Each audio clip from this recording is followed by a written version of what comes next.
Hello students, मैं कपिल कुमार शर्मा एक बार फिर आप लोगों के सामने एक नई वीडियो लेकर आया हूं। और इस वीडियो में भी मैं आपसे कक्षा 10 के बच्चों के लिए कुछ बातें करूंगा और साइंस से संबंधित कुछ जानकारी साझा करूंगा। जैसा कि आप लोग जानते हैं, इससे पहले वाले वीडियो में हमने केमिस्ट्री सब्जेक्ट्स में अम्ल से संबंधित कुछ बातें आप लोगों को बताई थी कि अम्ल होते क्या हैं, अम्ल कितने प्रकार के होते हैं, और अम्लों के प्रकारों के विषय में बताया था कि अम्ल दो प्रकार के होते हैं, प्रबल अम्ल और दुर्बल अम्ल।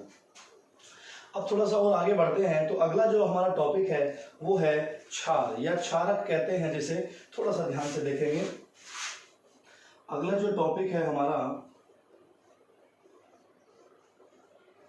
वो है क्षारक या क्या कह सकते हैं हम लोग, भस्म कह सकते हैं। इसको इंग्लिश में क्या बोलते हैं, बेस और ऐश। थोड़ा सा ध्यान से देखेंगे, बेस और ऐश। तो अम्ल के विषय में भी मैंने थोड़ा सा आपको हल्की सी हिस्ट्री बताई थी कि अम्ल की परिभाषा पहले कैसी थी, कि अम्ल के बारे में, अम्ल को हम लोग बोलते हैं कि अम्ल स्वाद में खट्टे होते हैं, और वो नीले लिटमस पेपर को क्या कर देते थे, लाल कर देते थे। वो एक प्रकार से सूचक के रूप में कार्य कर रहा था। तो यहाँ हम लोग जो बात करते हैं, हम क्षार के बारे में बात करते हैं, तो इनके स्वाद की बात करेंगे तो क्षार का जो स्वाद है क्षारक का, वो कैसा होगा,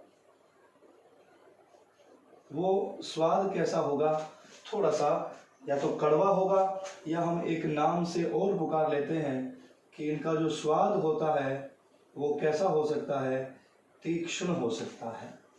क्षार और भस्म, क्षारक और भस्म का जो स्वाद होता है वो कड़वा होता है या तीक्ष्ण होता है। जैसे अम्ल में आपको बताया था कि उनका स्वाद कैसा होता है, उनका स्वाद होता है खट्टा। थोड़ा सा ध्यान से और आगे की तरफ बढ़ते हैं तो यहाँ एग्जाम्पल हम लोग ले सकते हैं, जैसे साबुन का स्वाद जो होता है तो उसको देख सकते हैं आप लोग। अच्छा, अगर हम इसकी पहचान करने की कोशिश करें तो ये हम यहाँ लिख सकते हैं कि ये लाल लिटमस को, ये लाल लिटमस पेपर को, लाल लिटमस पेपर को क्या कर देते हैं, नीला कर देते हैं।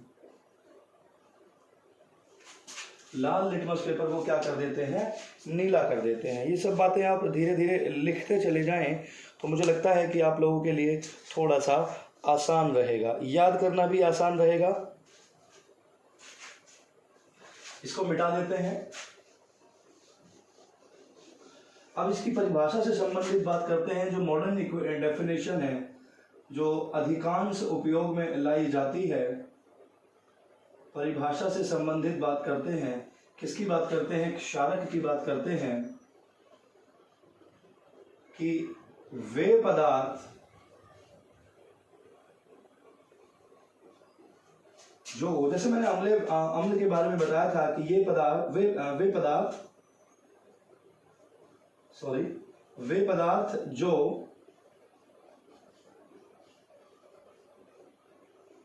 जलीय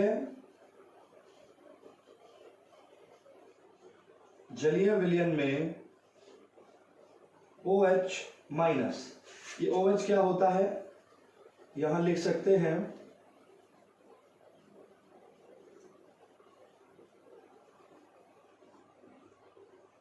ये OH क्या हो सकता है, हाइड्रोक्साइड बोलते हैं इसको। तो वे पदार्थ जो जलीय विलयन में OH आयन देते हैं,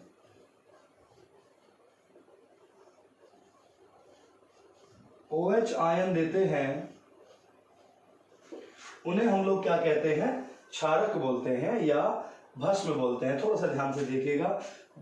टोटल डेफिनेशन यही है कि वे पदार्थ जो जलीय विलयन में OH देते हैं, OH माइनस आयन देते हैं, वो क्या कहलाते हैं, क्षार कहलाते हैं। और अम्ल में हमने क्या बताया था, अम्ल में आपको बताया था कि वे पदार्थ जो जलीय विलयन में H+ मतलब हाइड्रोजन आयन देते हैं। तो इसके विषय में, अच्छा, यहाँ एक नोट थोड़ा सा ध्यान से देखने की कोशिश करेंगे। ये आप लोग अपनी कॉपी में नोट याद कर सकते हैं कि जो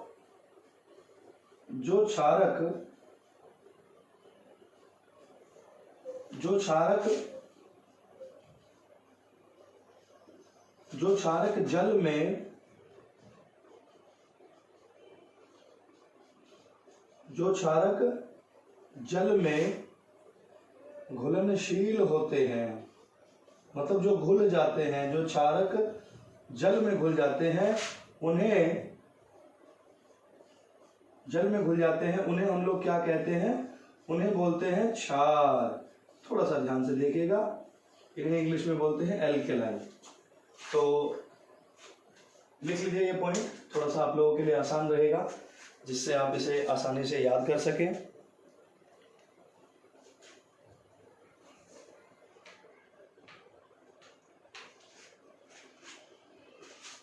इसको मिटा देते हैं।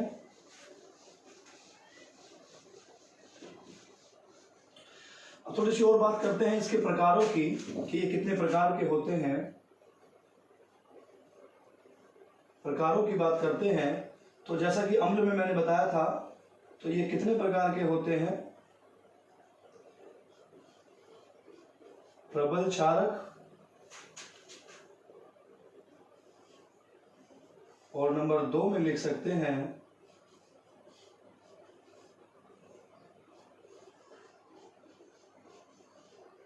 दुर्बल क्षारक। इन्हें हम लोग स्ट्रॉन्ग बेस बोलते हैं, और इन्हें क्या बोलते हैं? इन्हें बोलते हैं वीक बेसिस। थोड़ा सा ध्यान से, तो अम्ल के बारे में यह पूरा कि वे पदार्थ जो जल में पूर्ण वियोजित हो जाते हैं, इनका पूर्ण वियोजन होता है, पूर्ण वियोजन होता है। किनका होता है पूर्ण वियोजन? किनका पूर्ण वियोजन होता है? प्रबल अम्ल का। तो इसमें कुछ एग्जांपल लिख सकते हैं हम, जैसे यहाँ KOH लिख सकते हैं, 2 एग्जांपल लिख देते हैं। KOH लिख सकते हैं, या फिर क्या लिख सकते हैं? NaOH लिख सकते हैं। थोड़ा सा ध्यान से देखेंगे। और दुर्बल क्षार में क्या होता है? इनमें लिख सकते हैं कि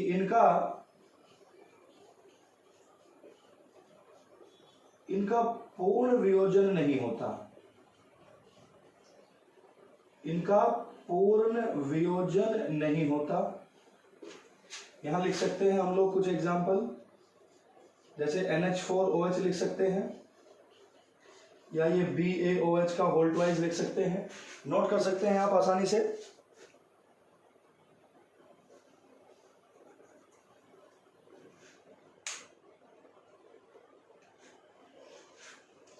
ये BaOH का जो होल्ट वाइज है, ये हम लोग यहाँ पे भी नोट कर सकते हैं।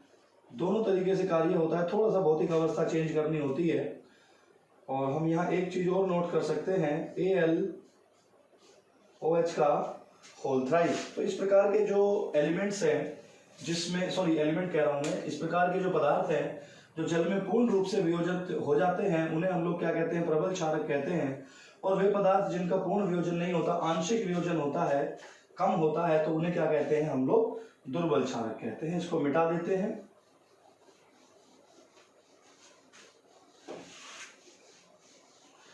नोट्स जो है आप लोग थोड़ा सा कंटिन्यू बनाते रहें। और जैसा कि मैंने अम्ल के विषय में भी बात की थी, आपेक्षिक प्रबलता की बात की थी, तो सबसे ज्यादा जो होता है वो कौन सा होगा? KOH होगा। KOH के बाद में कौन सा प्रबल होगा? वो NaOH होगा। NaOH से कम कौन सा दिखाया गया है? यहाँ NH4OH दिखाया गया है। और उससे कम कौन सा होता है? इसके अलावा भी बहुत सारे होते हैं, लेकिन जो एग्जाम्पल हम लोग आपको दिखा रहे हैं, ये आप याद कर लीजिएगा, ये आपेक्षिक प्रबलता के हिसाब से दिए जाते हैं। यदि हम अलग अलग क्षारों को जलीय विलयन में उनकी प्रबलता छांटने की कोशिश करें या प्रबलता निकालने की कोशिश करें, तो थोड़ा सा ध्यान में रखेंगे इन सारे एग्जाम्पल्स को। तो यहाँ अम्ल और क्षार से संबंधित कुछ बातें आती हैं। अम्ल की बात यहाँ पे करनी जरूरी है। यहाँ लिखते हैं अम्ल की क्षारकता, अम्ल की क्षारकता, और दूसरा हम लिख सकते हैं क्षारक की बेस की अम्लीयता। नाम थोड़ा सा अलग अलग है,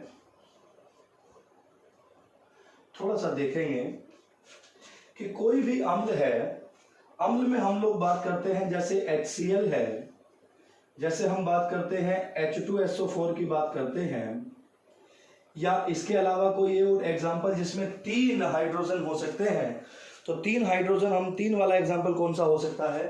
3 वाला एग्जांपल हो सकता है H3PO4। H3PO4। यहाँ क्षारक की बात करते हैं तो यहाँ KOH ले सकते हैं, यहाँ ले सकते हैं हम BaOH का होल ट्वाइस ले सकते हैं, और क्या ले सकते हैं? ये ले सकते हैं AlOH का होल थ्राइस ले सकते हैं। तो यहाँ थोड़ा सा ध्यान देने की बात करेंगे कि अम्ल की क्षारकता का क्या मतलब है, कि अम्ल में कितने ऐसे हाइड्रोजन हैं जो विस्थापित हो सकते हैं। किसी भी अम्ल के एक अणु में विस्थापित होने वाले, अलग होने वाले जो हाइड्रोजन है उनकी संख्या कितनी है? तो इसमें कितने हाइड्रोजन हैं जो अलग हो सकते हैं? 1 हाइड्रोजन है, तो हम इसे क्या कह सकते हैं? एक क्षारीय। क्या बोल सकते हैं इसे? इसे बोल सकते हैं एक क्षारीय। इसमें अलग होने वाले कितने हाइड्रोजन हैं? 2 हाइड्रोजन है, तो इसे बोल सकते हैं हम लोग द्विक्षारीय। थोड़ा सा ध्यान देंगे। और इसमें कितने हाइड्रोजन हैं जो अलग हो सकते हैं? वो 3 हैं, तो इन्हें बोल सकते हैं हम लोग त्रिक्षारीय।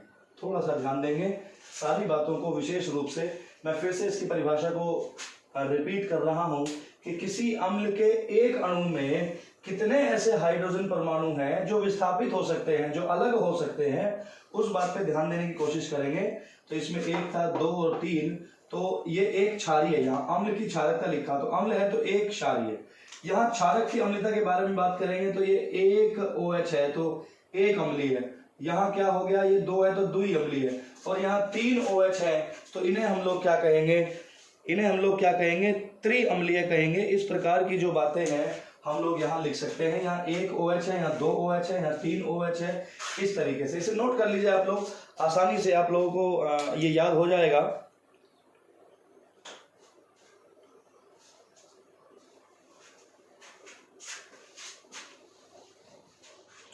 अच्छा, जो एग्जाम्पल मैंने बताया आपको कि अम्ल की परिभाषा किसे कहते हैं, अम्ल की परिभाषा होती है कि यदि किसी पदार्थ को हम लोग जल में घोलें तो किसी पदार्थ के जलीय विलयन में जो अम्ल होते हैं वो क्या देते हैं? वो H+ देते हैं। और जो क्षारक होते हैं, जो बेसिस होते हैं, वो क्या देते हैं? OH देते हैं। तो एक साइंटिस्ट थे आर्हीनियस, उनके अनुसार ये परिभाषा जो है काफी सफल रही है। लेकिन आर्हीनियस नामक जो साइंटिस्ट थे उनके द्वारा दी गई ये जो डेफिनेशन है उसमें कुछ लैकुना रह जाते हैं, कुछ कमी रह जाती है, या कुछ ऐसी सीमाएं हैं जो इनके द्वारा बताए गए नियमों पर लागू नहीं होती। कुछ पदार्थ ऐसे होते हैं, जैसे एक पदार्थ है CO2 और एक पदार्थ है, अगर आप लेके चलें SO2। ये CO2 कौन सा पदार्थ होता है? CO2 होता है कार्बन डाइऑक्साइड, और SO2 क्या होता है? SO2 क्या होता है? SO2 होता है SO2 होता है सल्फर डाइऑक्साइड। तो यदि हम इन्हें जल में घोलें, थोड़ा ध्यान से देखिएगा, यदि हम इन्हें जल में घोलें तो ये CO2 डायरेक्ट इस O से रिएक्शन कर लेगा और क्या बना लेंगे? एक आयन बना लेंगे। यहां लिख सकते हैं AQUA, एक्वा। आपको कहीं कहीं इक्वेशन में केवल क्या लिखा हुआ मिलता है? AQ लिखता है। AQ का मतलब होता है एक्वा, और एक्वा का मतलब होता है यहाँ पे जल। मतलब ये जो पदार्थ, ये जो क्रिया हो रही है ये जलीय विलयन में हो रही है। और ऐसे ही यहाँ की अच्छा, ये जो H2 है ये अलग हो जाएगा, +2H+, ये वाला। इस SO2 को अगर हम इसमें मिलाते हैं तो SO2 किससे रिएक्शन कर लेगा? डायरेक्ट O से क्रिया करेगा, तो ये SO3 बन जाएगा। और इसके नीचे भी हम लोग क्या लिख सकते हैं? एक्वा लिख सकते हैं, और आगे +2H+। तो ये 2 पदार्थ, और भी पदार्थ है। तो ये तो मैंने 2 एग्जाम्पल बताए हैं जहां आर्हीनियस सिद्धांत की जो है सीमाएं लागू होती हैं। तो ये वाले जो पदार्थ है CO2 और SO2 है, ये भी क्या कहलाते हैं? ये भी कहलाते हैं आपके अम्ल कहलाते हैं। अब इसके अलावा कुछ और पदार्थ भी हैं, इसके अलावा कुछ और पदार्थ भी हैं जो क्षार हो सकते हैं। तो ये दोनों तो क्या हो गए? ये दोनों तो अम्ल हो गए। थोड़ा सा और ध्यान दीजिएगा, जैसे एक एग्जांपल है कैल्शियम ऑक्साइड का, और कैल्शियम ऑक्साइड को यदि हम जल में घोलने लगे तो क्या होगा? ये Ca तो अलग हो जाएगा, मतलब Ca+ के 2 आवेश, और प्लस यहाँ H कितने हैं? H है यहाँ 2, और O भी कितने हो गए? 2 हो गए, तो 2OH- का एक चार्ज हो जाएगा। इस तरीके से एग्जाम्पल को साथ साथ नोट करते रहें तो बेहतर रहेगा। एक एग्जाम्पल और है, जैसे NH3 है, ये भी क्षारक की तरह से क्या करती है? ये भी क्षारक की तरह से गुणों को क्या करती है, प्रदर्शित करने की कोशिश करती है। तो ये क्या हो जाएगा, NH4, ये NH3 की जगह यहाँ से एक निकल के यहाँ पहुंच जाएगा, तो ये 3 की जगह क्या हो गया 4 हो गया, और यहाँ एक बचा तो प्लस हम इसे क्या कर सकते हैं OH। तो ये जो दोनों एग्जाम्पल जो बचते हैं ये क्या कहला सकते हैं, ये क्षारक कहलाते हैं। तो ये कुछ एग्जाम्पल ऐसे हैं जहां आर्हेनियस सिद्धांत जो है उनकी सीमाएं हैं, यहाँ पर वो जो सिद्धांत है वो लागू नहीं होते। तो आज की जो हमारी नॉर्मली वीडियो है वो क्षारक से संबंधित थी, बेस से संबंधित थी। इससे पहले वाली वीडियो में हमने आपको अम्ल के विषय में कुछ जानकारी दी है। तो अब धीरे धीरे स्टेप बाय स्टेप आगे की तरफ बढ़ते चले जाएंगे। जो स्टूडेंट इस वीडियो को पहली बार देख रहे हैं वो पहले अम्ल वाली परिभाषा या अम्ल वाली जो वीडियो है उसे जाकर देखेंगे, और साइंस से संबंधित आगे आने वाली सभी वीडियो का लिंक प्राप्त करने के लिए हमारे YouTube चैनल ग्रीनफील्ड एकेडमी को लगातार सब्सक्राइब करते रहें। धन्यवाद।